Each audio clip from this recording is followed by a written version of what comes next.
Hello बच्चों, कैसे हो आप सभी लोग। आई होप आप सभी लोग बहुत ही बढ़िया होंगे, एकदम मजे कर रहे होंगे। आप सभी लोगों का स्वागत है बेसिक वाली पढ़ाई चैनल की एक और नई brand new fresh educational video में। तो जहां पर हम लोग पढ़ रहे थे हमारा जो सेकेंड चैप्टर जो हमने स्टार्ट कर दिया था अपना पॉलिनोमियल्स, उसके बारे में हम दोबारा से बात करने वाले हैं। हमने अभी तक टाइप्स ऑफ पॉलिनोमियल के बारे में बात करी थी और उसके बाद में हमने अभी different different types of polynomials पढ़ लिए थे। अब हमें जो इस वीडियो में जो हमारा जो मोटिव है, वो मेजर मोटिव है, हमें पढ़ने हैं जीरोज ऑफ द पॉलिनोमियल्स के बारे में। तो हमारा जो आज का जो टॉपिक है वो है जीरोज ऑफ द पॉलिनोमियल। आज के टॉपिक को मैं पहले लिख देता हूं, जीरोज ऑफ द पॉलिनोमियल। ये टॉपिक जो है ना बच्चों, वो बहुत ही ज़्यादा डिमांडिंग टॉपिक है जो काफ़ी अच्छे खासी जगहों पर पूछा जाता है। इस टॉपिक से आपको अच्छे खासे अमाउंट ऑफ द क्वेश्चंस देखने को मिल सकते हैं अपने बोर्ड एग्जाम्स में। लेकिन अब हम इस टॉपिक को क्यों पढ़ रहे हैं भैया? देखो, आपको इस टॉपिक को इसीलिए पढ़ना है, उसका दो चार रीजंस है। मेजर रीजन मैं आपको बताता हूं।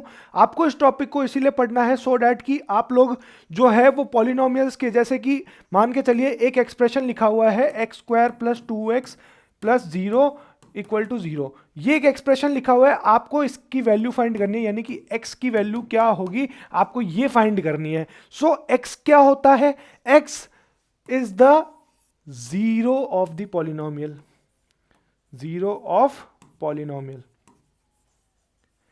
अगर ये जीरो है भैया, तो अगर ये जीरो है तो हम क्या बोलेंगे इसके बारे में कि सर अगर ये जीरो ऑफ द पॉलिनोमियल है, इसका मतलब क्या हुआ कि ये x की वैल्यू जो होती है वो जीरो ऑफ द पॉलिनोमियल भी होती है, और दूसरी चीज x जो है वो इस पॉलिनोमियल का रूट है। यानी कि अगर जीरो ऑफ द पॉलिनोमियल का मतलब क्या होता है कि अगर हम x को पुट करते हैं इक्वेशन में, put in equation, so answer क्या आएगा? आंसर जो होगा वो इक्वल टू जीरो हो जाएगा। x को पुट करते ही इक्वेशन में जो आंसर होगा हमारे पास में वो क्या हो जाएगा? वो जीरो हो जाएगा। इसीलिए हम इसे क्या कहते हैं? Zero of the polynomial.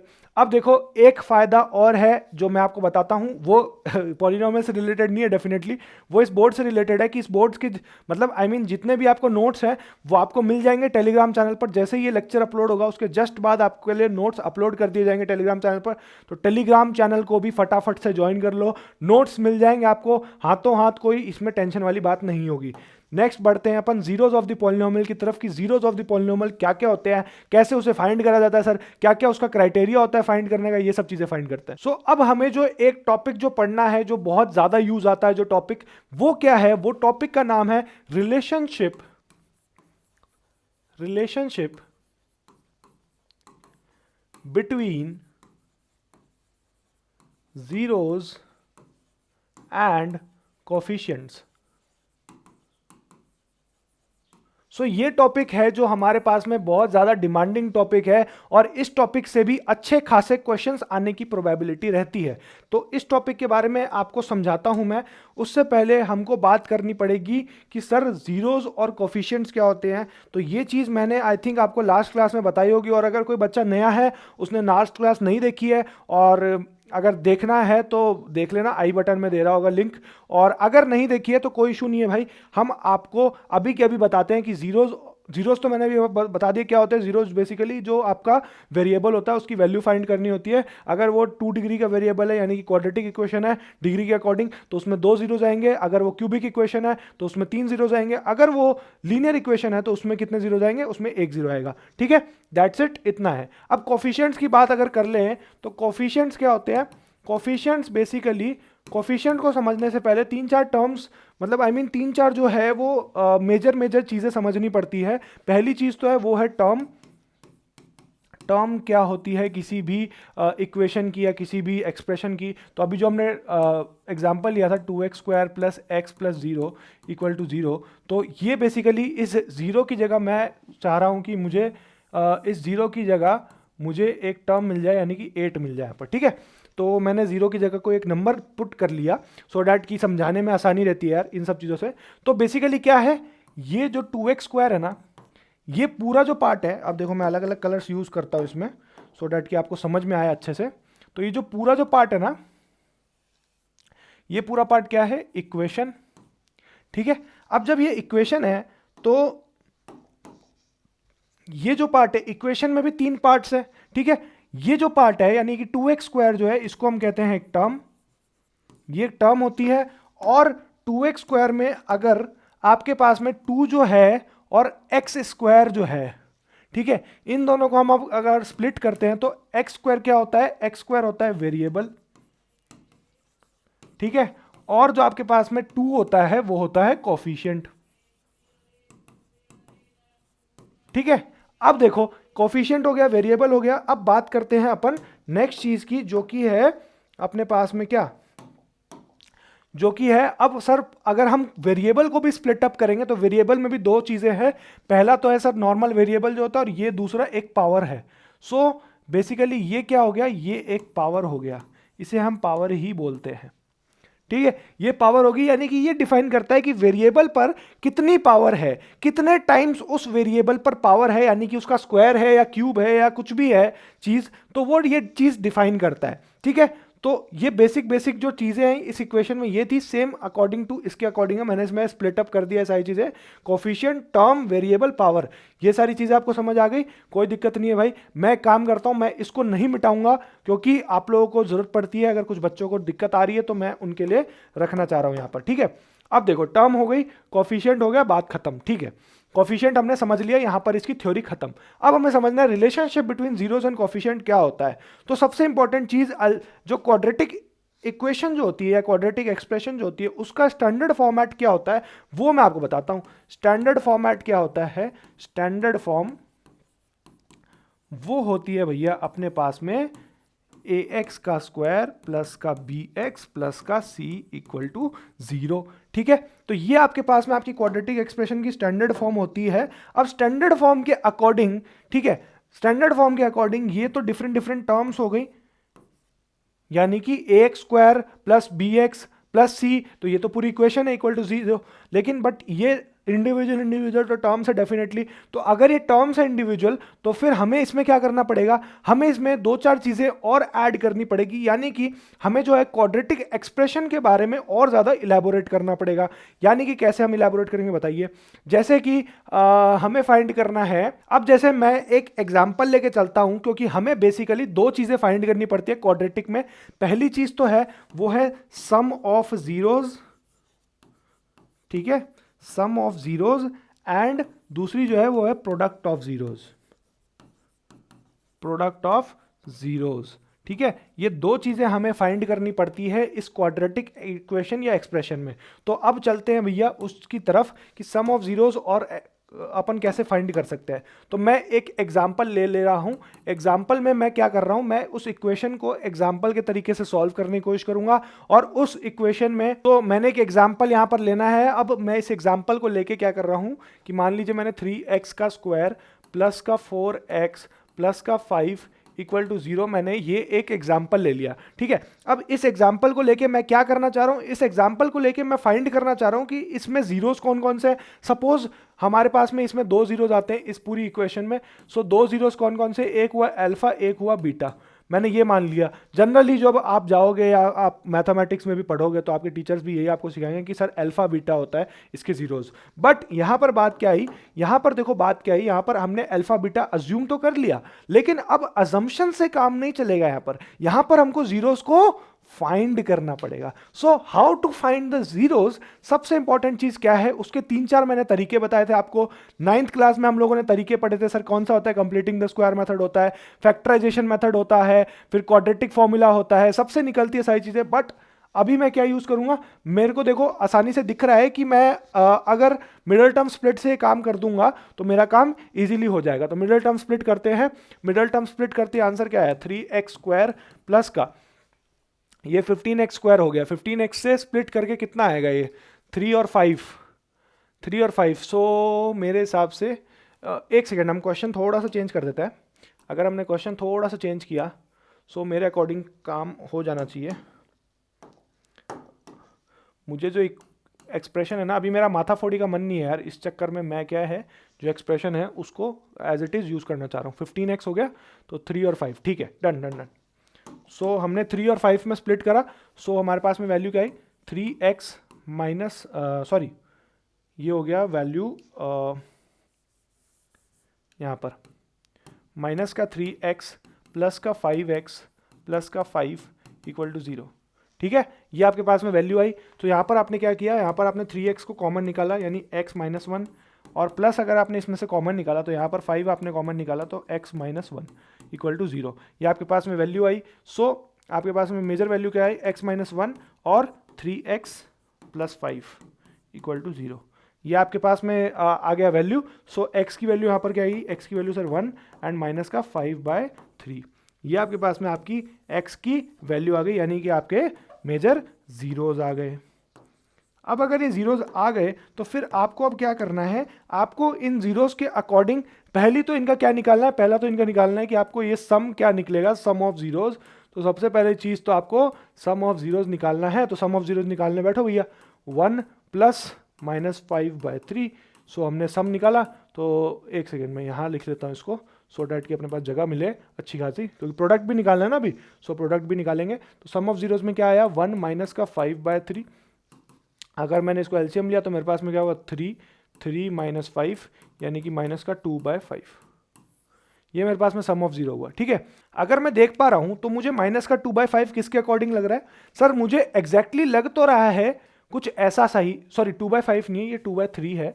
ये मेरे माय बैड, ये मेरी गलती है। माइनस का 2/3। ठीक है, ये हो गया अपने पास में वैल्यू। सो ये इक्वल टू किसके लग रहा है, ये इक्वल टू लग रहा है सर मुझे b/a के, b/a के इक्विवेलेंट लग रहा है। बट सर एक डिफरेंस है इनमें कि यहाँ पर सर एक माइनस नहीं है, तो मैंने माइनस लगा दिया, तो ये माइनस b/a के इक्विवेलेंट हो गया। ठीक है, तो अब अपने पास में ये एक एक्सप्रेशन आ गई कि सम ऑफ जीरोस क्या होता है, माइनस b/a के इक्विवेलेंट होता है। अब नेक्स्ट चीज पर आ जाओ फटाफट। नेक्स्ट चीज क्या है आपके पास में, नेक्स्ट चीज है product of zeros. Product of zeros, अगर आपने प्रोडक्ट ऑफ जीरोस फाइंड करना है तो प्रोडक्ट ऑफ जीरोस आप कैसे फाइंड करेंगे, 1 इंटू माइनस का 5/3। इजी, कोई दिक्कत नहीं है, बहुत आसान है सर, बहुत आसान है, कोई दिक्कत वाली बात नहीं है, बहुत इजी सा चीज है ये तो। हाँ, क्या करना है इसमें, ये हो गया माइनस का 5/, थोड़ा सा गंदा लिख दिया, माइनस का 5/3। ये आपके पास में प्रोडक्ट ऑफ जीरोस हो गया। इजी है बड़ा। अब ये किसके इक्विवेलेंट दिख रहा है, ये किसके इक्विवेलेंट दिख रहा है, तो हमने क्या किया, दोनों तरफ माइनस कर दिया, तो आंसर अपने पास में c/a के अकॉर्डिंग आ गया। ठीक है, हम इस माइनस को नेग्लेक्ट कर देते हैं। बेसिकली जब c/a के अकॉर्डिंग हम काम करते हैं तो हम इस माइनस को जो है वो नेग्लेक्ट कर देते हैं, सो डैट कि हमारे पास में वैल्यूज जो है वो इक्विवेलेंट आए। सो मेजर देखो यही रहता है कि सम ऑफ जीरोस जो होता है वो होता है माइनस b/a के इक्विवेलेंट, और जो आपका प्रोडक्ट ऑफ जीरोस होता है वो होता है आपका c/a के इक्विवेलेंट। ये आपका मेजर आंसर जो है वो रहता है। और मैं इसके बारे में थोड़ा आगे और आपको विस्तार से बताता हूं। तो विस्तार से बताने के लिए हम क्या करते हैं, हम करते हैं सम ऑफ जीरोस इक्वल टू, मैंने अब अज्यूम कर लिया था क्या, अल्फा प्लस बीटा, यानी कि अल्फा प्लस बीटा मैंने अज्यूम किया था। तो मैं सम ऑफ जीरोस के अलावा क्या लिखूंगा यहाँ पर, अल्फा प्लस बीटा। सिंपल सी चीज है। तो मैं यहाँ पर सम ऑफ जीरोस के अलावा ये लिखूंगा माइनस का b/a, क्योंकि सर जी मैंने तो इसमें चेक करके देखा कि सर माइनस का b/a ही आ रहा है सम ऑफ जीरोस के अकॉर्डिंग। अब चेक करते हैं प्रोडक्ट ऑफ जीरोस के बारे में भी। सो प्रोडक्ट ऑफ जीरोस का क्या फॉर्मूला है, प्रोडक्ट ऑफ जीरोस क्या है sir, product of zeros equivalent to होंगे अल्फा इंटू बीटा, क्योंकि अल्फा और बीटा को मैंने दो रूट्स माना था। तो यहां पर c/a मेरे अकॉर्डिंग आंसर आ चुका है। ये अगर a नहीं लग रहा है आप लोगों को, सो a लिख लेना, ये रहा a। ठीक है, c/a according to the answer. Easy, कोई दिक्कत नहीं है, बहुत इजी होता है। लगता है अपन को कि यार टफ होगा टफ होगा टफ होगा टफ होगा, बट ये टफ नहीं होता, बड़ा ही आसान होता है ये। और बहुत ज़्यादा इजीली आपको समझ भी आ जाएगा कि अल्फा बीटा क्यों जीरो हुआ या अल्फा बीटा क्यों इक्वल टू c/a हुआ। ये सारी चीज़ें आपको धीरे धीरे जब आप कंटेंट को ग्रैस्प करते रहोगे, नोट्स को दोबारा से पढ़ोगे, ये नोट्स जो है मेरे बहुत ज़्यादा अहम है, इन नोट्स को आप दोबारा से एक बार पढ़ लेना, क्योंकि यार अगर नहीं पढ़ोगे तो फिर फ़ायदा नहीं होगा। सो इन नोट्स को पढ़ लेना, सो उससे काफ़ी ज़्यादा आपको हेल्प मिलेगी, नहीं तो फिर फ़ायदा नहीं हो पाएगा। ठीक है,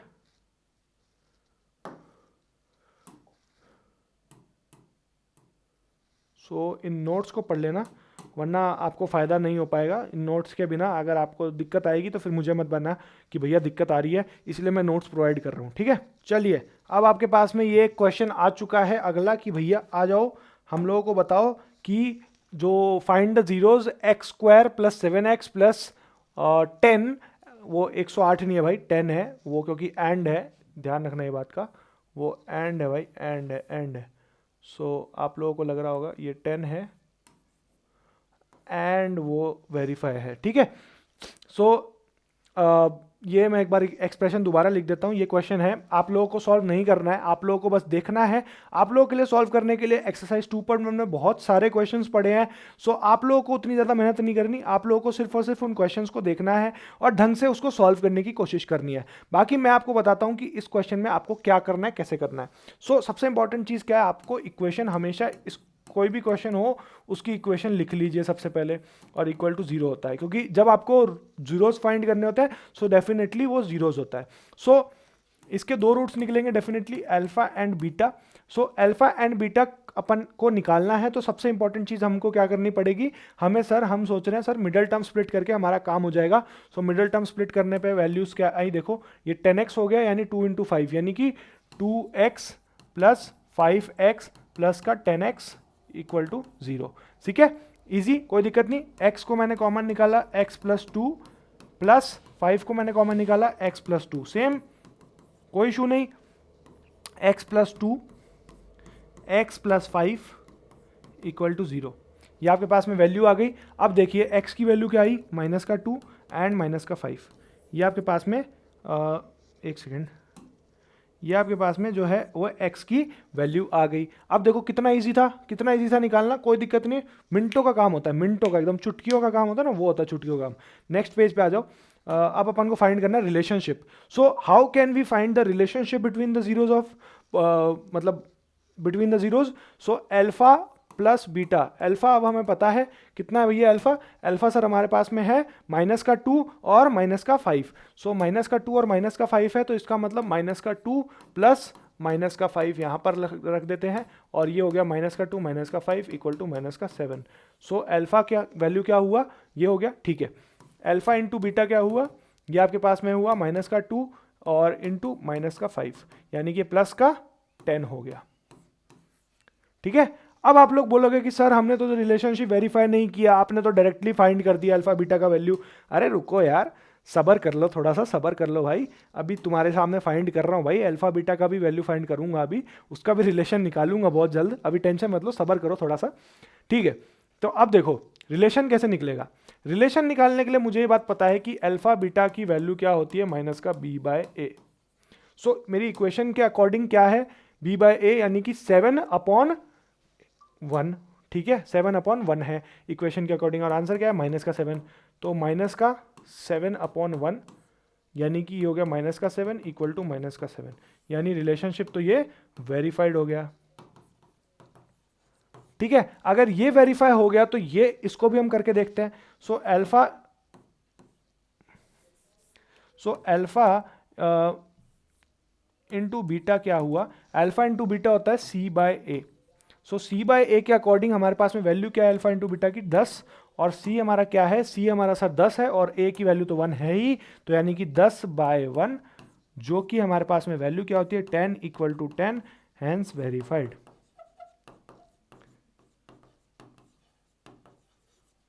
इजी, कोई दिक्कत नहीं है भैया, बहुत आसानी से सॉल्व हो जाता है। और आप लोगों को डर लगता है कि भैया कैसे सॉल्व होगा, इतनी ज़्यादा हार्ड होती है ये चीज़ें, रिलेशनशिप सर कैसे निकालेंगे, बहुत इजी यार, फंडे बहुत क्लियर रहते हैं, इतनी कोई दिक्कत नहीं होती। बहुत सारे लोगों को डाउट रहता है कि भैया हम कैसे इस चीज़ को करेंगे, या कैसे हम इस चीज़ को देखेंगे कि हमें कैसे इस चीज़ को सॉल्व करना है, वो सारी चीज़ें बहुत ईजी होती है, कोई दिक्कत वाली बात नहीं होती। नेक्स्ट चीज़ पे बढ़ते हैं अपन। नाउ लेट्स सी कि ये आपको एक नया क्वेश्चन दिया गया है। इस क्वेश्चन में आपको क्या कह रहा है ये क्वेश्चन, कि find the zeros of the polynomial x² - 3 and verify.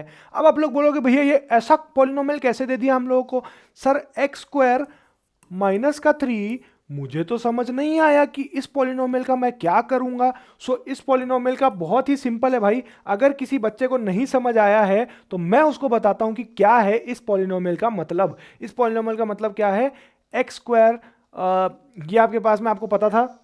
ये किस एक्सप्रेशन पे बेस्ड है मैं आपको वो बता देता हूं पहले। अगर आपने अपने 9th और 8th क्लासेस में सीखा है कि कैसे आपने आइडेंटिटीज निकाली थी, कैसे आपने डिफरेंट डिफरेंट आइडेंटिटीज को प्रूव किया था, या डिफरेंट डिफरेंट आइडेंटिटीज के अकॉर्डिंग आपने क्वेश्चन सॉल्व किए थे, सो आप लोगों के लिए बहुत ज़्यादा आसानी होने वाली है। और अगर जिसने नहीं किया उसको मैं बता देता हूँ, उसको भी टेंशन लेने की जरूरत नहीं, मैं बैठा हूँ ना यार, क्यों टेंशन ले रहे हो, मैं बैठा हूँ। आ जाओ। ये किस अकॉर्डिंग है, मुझे सर दिख रहा है ये ए स्क्वायर माइनस का बी स्क्वायर के अकॉर्डिंग लग रहा है। सो ए स्क्वायर माइनस बी स्क्वायर बहुत ज्यादा फेमस आइडेंटिटी है। तो ये क्या होता है, A plus B and A minus B, ये इसको इक्विवेलेंट होता है। सो सर यहां पर मेरे पास में बी क्या है, यहां पर ए तो मुझे पता है कि सर एक्स है, बट बी क्या है। सो अब आ जाओ यहां पर ये फाइंड करने, एक्स स्क्वायर माइनस का 3 इक्वल टू, अब 3 का स्क्वायर क्या होता है भैया, 3 का स्क्वायर सर 9 होता है डेफिनेटली, तो उसका रूट होता है, तो रूट का मतलब यानी कि 3 हो जाता होगा। लेकिन 3 का रूट तो 3 √3 रहता है ना, तो इसका मतलब क्या हो गया, x plus √3 and x minus √3। This is the solvation, मतलब बेसिकली ये इसका एक्सप्रेशन है। सो x की वैल्यू क्या हुई, x की वैल्यू सर यहां पर हो गई हमारे पास में √3 एंड माइनस का √3।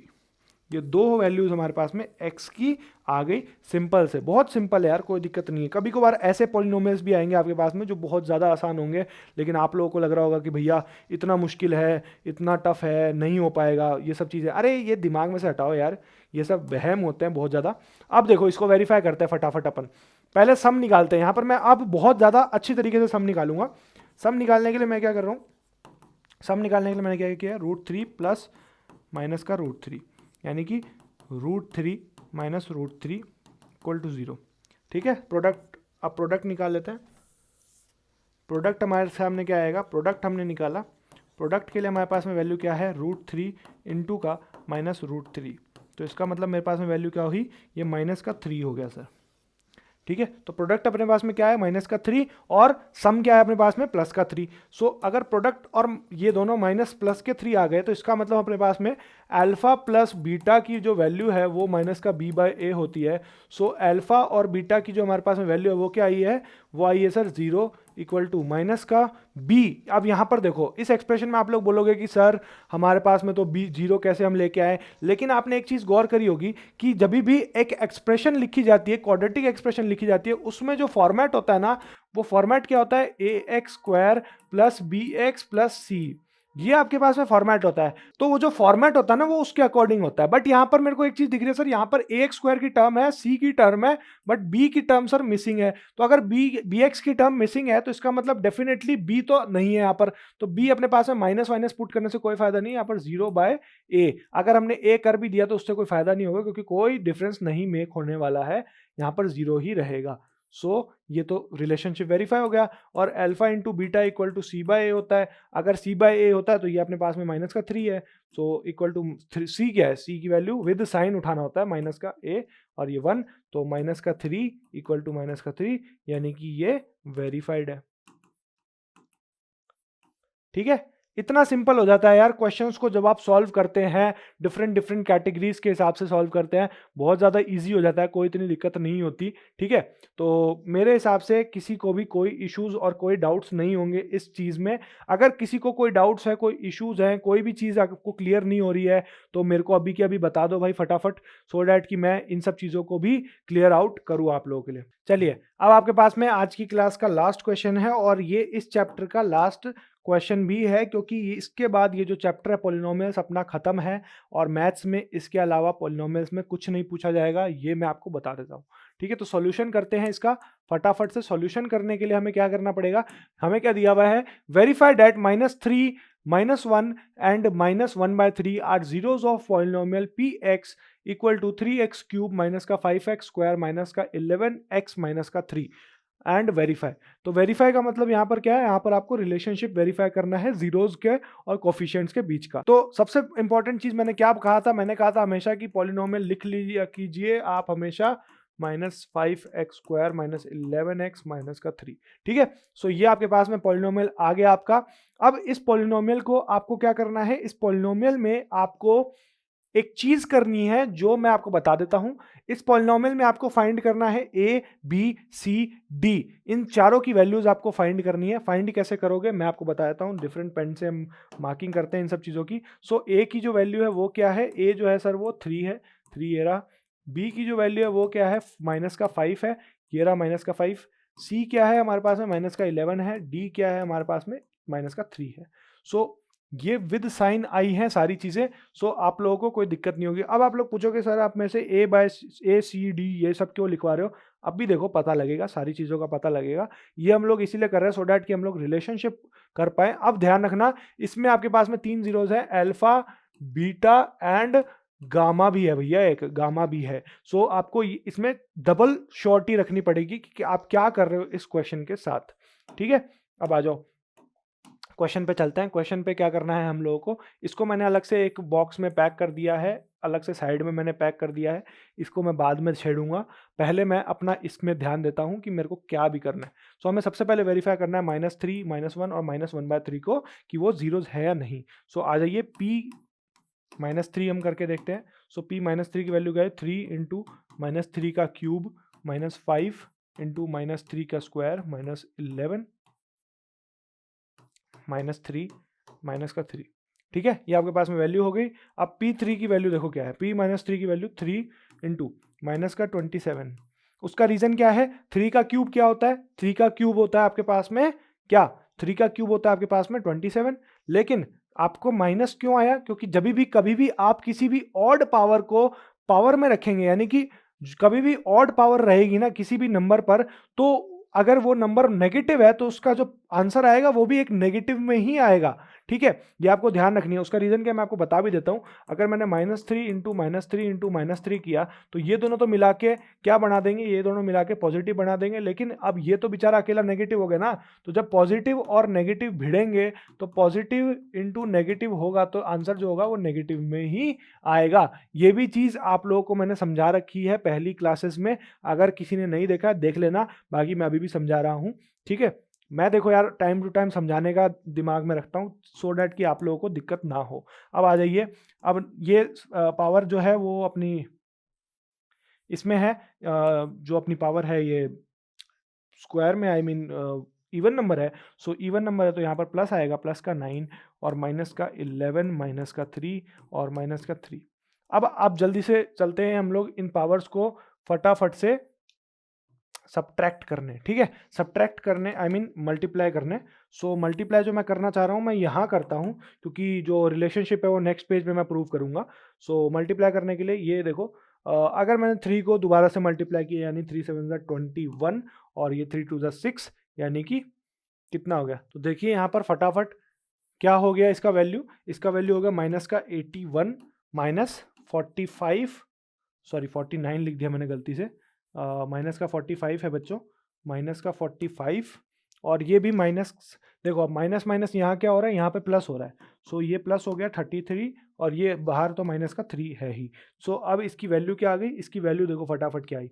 अब देखो वैल्यू कैसे आएगी, अब कैसे वेरीफाई होगा कि ये इसका पार्ट मतलब इसका जीरो है या नहीं, वो तब वेरीफाई होगा अगर इसकी वैल्यू जीरो आ जाती है। अगर इसकी वैल्यू कुछ कांस्टेंट में आई तो इसका मतलब वो इसका जीरो नहीं है। So let's check it out now. Check करने में मेरे हिसाब से तो जीरो नहीं लग रहा है मुझे। Okay, sorry sorry sorry sorry, my bad my bad my bad. यहाँ पर जो चीज़ दी हुई है ना, ये माइनस का 3 नहीं दी हुई, आई मीन ये 3 दिया हुआ है सिर्फ। ठीक है, 3 है। सो यहाँ पर अपन ने थोड़ी सी गलती कर दी चीज़ों में। ये अपने पास में जो है वो 3 है सिर्फ और सिर्फ, ये पॉजिटिव का 3 है। ठीक है, सो पॉजिटिव के 3 के लिए मैं यहाँ पर मिटो देता हूँ इसको, चीज़ों को, सो डैट कि अपना काम हो जाए। थोड़ा बहुत कैलकुलेशंस में दिक्कत आ सकती है, बाकी तो कोई दिक्कत नहीं होगी मेरे हिसाब से। और ये वाला पार्ट मैं पूरा मिटा देता हूँ। ठीक है, लीजिए कोई दिक्कत नहीं है, आ जाइए। इंटू 3 हो गया, ये भी इंटू हो गया, और कुछ है, ये भी इंटू हो गया, ये भी इंटू हो गया। बस ठीक है, डन डन डन डन, कोई दिक्कत नहीं, कोई इशू नहीं। अब आ जाओ फटाफट, ये सेम एग्जैक्टली 81 ही हुआ, माइनस का 45 हुआ, एंड माइनस का 33 हुआ, एंड माइनस का 3 हुआ। सो वैल्यू क्या आई, ये 36 हो गया और ये आपके पास में 81 हो गया। सो 81 माइनस का 81 equal to 0। So this is the answer. इसका मतलब सर ये जो है यानी कि x माइनस 3 जो है वो इज अ फैक्टर है। फैक्टर इन द सेंस मतलब 0 है, ठीक है। अब नेक्स्ट क्या है, -1 और -1/3 है सर।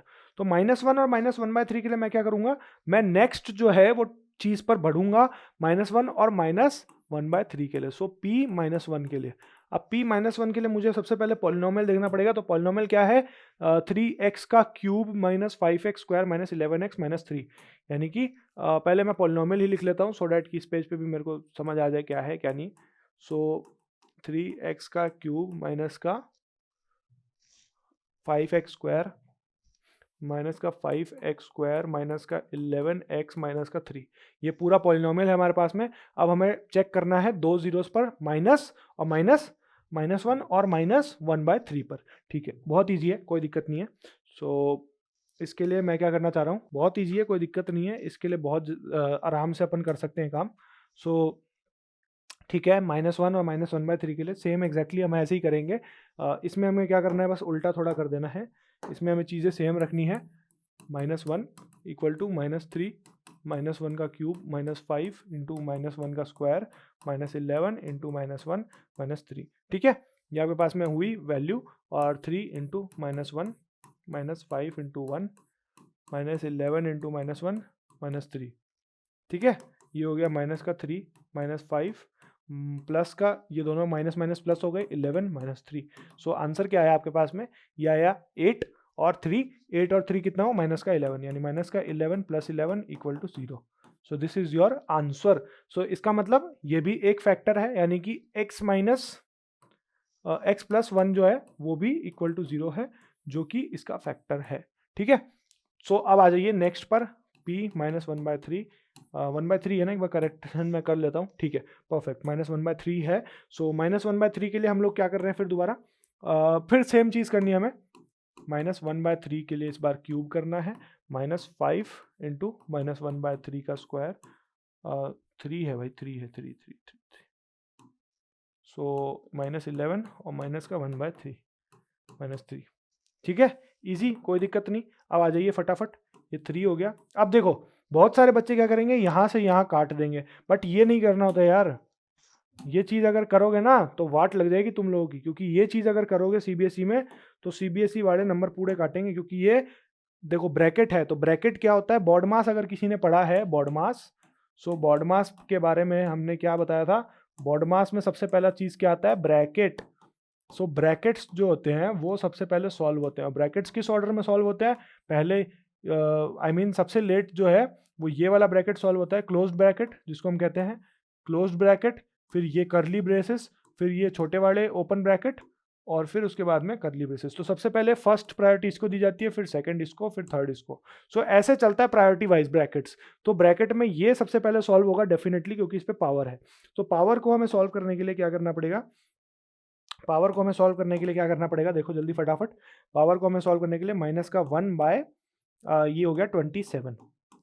ठीक है, माइनस का 5 इंटू माइनस का 1 बाय, ये प्लस में हो गया, और ये हो गया 9। ठीक है, 9 माइनस का 11 माइनस 1/3, और ये माइनस का 3। ठीक है, इजी, कोई इशू नहीं, कोई इशू नहीं। आ जाओ फटाफट आओ। अब 3 से काटो, ये हो गया 9। सो माइनस का 1/9 माइनस 5/9 माइनस ये मैंने थोड़ा सा गलत लिख लिया 9, क्योंकि यार 9 थोड़ा सा सही रहता है। हाँ, अब परफेक्ट है, ये 9 हो गया। और ये आपके पास में क्या हुआ, ये प्लस का हो गया 11/3 और माइनस का 3। अब आपको क्या करना है, आपने लेना है भैया एलसीएम। एलसीएम लेके आपको प्रूफ करना है कि क्या इस जो हमने अभी तक वैल्यूज फाइंड करी हैं, क्या उन वैल्यूज का आंसर जो है वो करेक्ट 0 आता है या नहीं। तो आ जाओ फाइंड करते हैं वैल्यू। सो एलसीएम लेते ही, एलसीएम क्या है, 9 आया सर। 9 के लिए माइनस का 1 तो पहले ही से ही था, माइनस का 5 भी था ये, और ये अपने पास में प्लस का ये 3 हो गया, तो ये 33 हो गया। और माइनस का यहाँ पे 9 इंटू हुआ, तो यानी कि माइनस का आई मीन 27।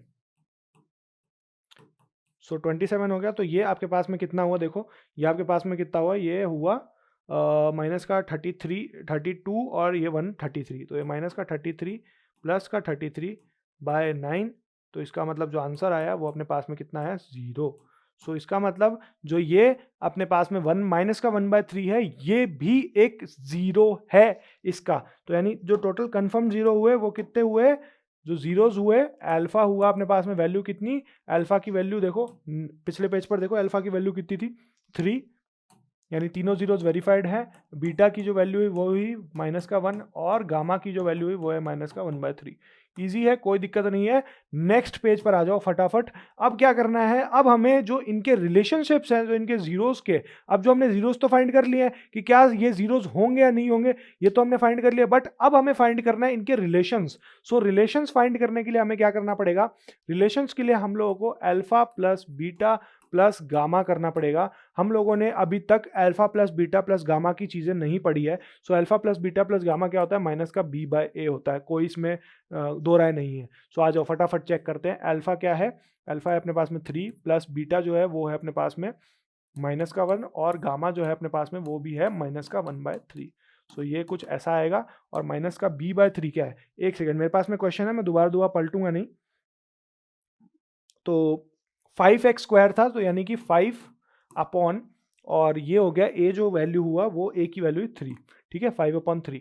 सो इसका मतलब क्या हुआ, यहाँ पर देखो वैल्यू क्या आएगी, यहाँ पर एलसीएम लिया मैंने 3, एलसीएम ले लिया मैंने। सो ये 9 माइनस का 3 माइनस का 1 इक्वल टू माइनस 5/3। सो अब देखो वैल्यू क्या आई, वैल्यू देखो फटाफट फटाफट फटाफट देखो, देखो यहाँ पर आई वैल्यू 5/3। सो इसका देखो यार, अगर यहाँ पर b माइनस का b/a है ना, माइनस का b/a है, तो इसका मतलब ये वैल्यू क्या हुई, माइनस माइनस b/a, ठीक है। ये इसीलिए मैंने किया, उसका रीजन है कि ये जो b/a है इसको मैंने इसलिए माइनस एक और लगाया क्योंकि ये तो माइनस का b/a हो गया, और ये अगर हमने कचरा कुछ ऐड किया है तो कचरे को माइनस भी तो करना पड़ेगा, तो इसलिए हमने कचरे को माइनस करने के लिए ये चीज़ करी, ठीक है। ये समझ गए। अब इसका रिलेशनशिप आ जाओ अलग तरीके से, दूसरा रिलेशनशिप देखना है, alpha beta plus beta gamma plus gamma alpha equal to c/a। Easy है, कोई दिक्कत नहीं है, बड़ा आसान है। अल्फा बीटा क्या है, अल्फा की वैल्यू है 3 इंटू माइनस का 1 प्लस बीटा की वैल्यू क्या है, माइनस का 1 इंटू माइनस का 1/3 प्लस गामा की वैल्यू क्या है, माइनस का 1/3 और -3 इक्वल टू c/a। ये अपने पास में वैल्यू हो गई। सो अब वैल्यू क्या है, माइनस का 3 प्लस ये माइनस माइनस हो गया तो ये 1/3 हो गया, और ये आपके पास में कितना रहा, ये अपने पास में रहा सॉरी, ये अपने पास में रहा 1 इक्वल टू c/a। क्यों, क्योंकि ये 3/3 हो गया ना, तो 3/3 से ऑब्वियसली माइनस का 1 होगा। सो यहाँ पर देखो माइनस का 9 प्लस 1/3 माइनस 3 इक्वल टू, क्योंकि ये एलसीएम ले लिया ना अपन ने, पूरा एलसीएम ले लिया भाई, c/a। सो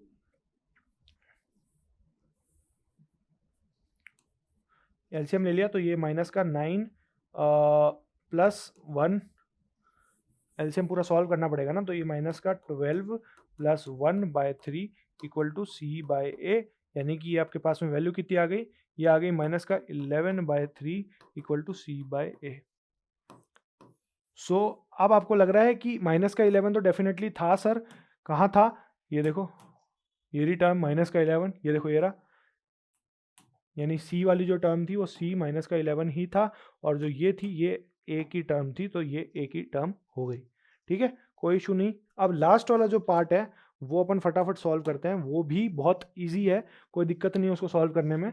सो लास्ट वाला जो पार्ट है वो ये रहा अपने पास में, यहाँ पर मैं नए बोर्ड पे सॉल्व कर रहा हूँ इस चीज़ को, जो कि है alpha into beta into gamma, सबसे ईजी जो कि है माइनस का d/a, इसमें होता है माइनस का d/a, ठीक है। सो अल्फा क्या है 3, ये हो गया माइनस का 1 और ये हो गया माइनस का 1/3, और माइनस का d/a मेरे को पता है, बट मैं वेरीफाई कर रहा हूँ सो डैट कि मेरे को आंसर रहे। सो ये मल्टीप्लाइड है डेफिनेटली, तो मैं डायरेक्टली इसको माइनस कर सकता हूँ, इसमें मुझे कोई इतनी दो राय नहीं है। और ये माइनस माइनस का प्लस हो गया, यानी कि माइनस का d/a की वैल्यू क्या हो गई, आ जाओ फटाफट देखते हैं। देखो सो सॉरी, यहाँ पर ये चीज़ नहीं होगी। यहाँ पर जो ये चीज़ होगी ना मल्टीप्लाई वाली, आई मीन ये जो मल्टीप्लाई वाली जो चीज़ है ये नहीं होगी, सो डैट कि अगर ये चीज़ अगर हो गई तो अपने पास में जो वैल्यू है वो अपन फाइंड नहीं कर पाएंगे। इसका मतलब ये हो गया 3/3। अब ये कट रहा है बट अपन इसको काट नहीं सकते क्योंकि हमें वैल्यूज़ चाहिए। तो वैल्यूज़ चाहिए की ज़रूरत क्या है, ये डी हो गया इक्विवेलेंट और ये हो गया ए के इक्विवेलेंट। अब एक बार चेक कर लो सारी की सारी टर्म्स, जो फाइनल टर्म्स आई हैं वो एक बार चेक कर लो। मैं काम करता हूँ ए और इनकी वैल्यूज़ भी निकाल लेता हूँ। सो ए की वैल्यू क्या है 3 है, बी की वैल्यू क्या है -5 है और सी की वैल्यू क्या है -11 है और डी की वैल्यू -3। तो एक बार चेक कर लो, ए की वैल्यू तो 3 है ही डेफिनेटली, और बी की वैल्यू क्या आई है -5 डेफिनेटली सर, सी की वैल्यू 11 और डी की वैल्यू 3 आई है -3, वही सेम, वो डेफिनेटली वो तो डी वहाँ ट्रांसफर हो जाएगा। ठीक है, तो ये बेसिकली बहुत ही ज़्यादा इजी सा कॉन्सेप्ट है। अपने जो relationship between zeros and coefficients का जो रिलेशन होता है बहुत इजी सा कॉन्सेप्ट है, इसमें कोई इतनी ज़्यादा प्रॉब्लम नहीं होती।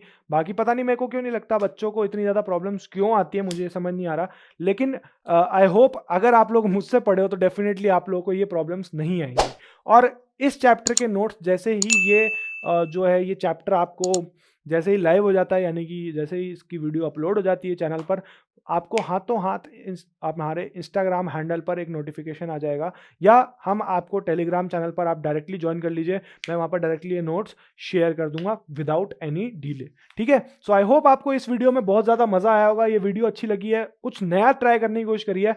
ये जो पूरा पैनल दिख रहा है आपको ये बहुत मुश्किल से आया है यार, और बहुत ज़्यादा हम कोशिश कर रहे हैं आप लोगों को best to best educational facilities provide कराने की। सो आई होप आपको वीडियोस अच्छी लगी होंगी, वीडियोस अच्छी लगी है और अभी और ज़्यादा आप सोचो इंटरेक्टिव वीडियोस आने वाली हैं। सो मेरे हिसाब से सबको मज़ा आने वाला है। तो तब तक के लिए मैं मिलता हूँ आपसे एक और नई तड़कती भड़कती वीडियो में। वीडियो अच्छी लगी वीडियो को जाकर लाइक दो, चैनल पर नए चैनल को सब्सक्राइब कर दो और बेल नोटिफिकेशन को जरूर से दबाना ताकि हमारी आप लेटेस्ट अपडेट्स बिल्कुल भी ना छोड़ें। तब तक के लिए जय हिंद, जय भारत।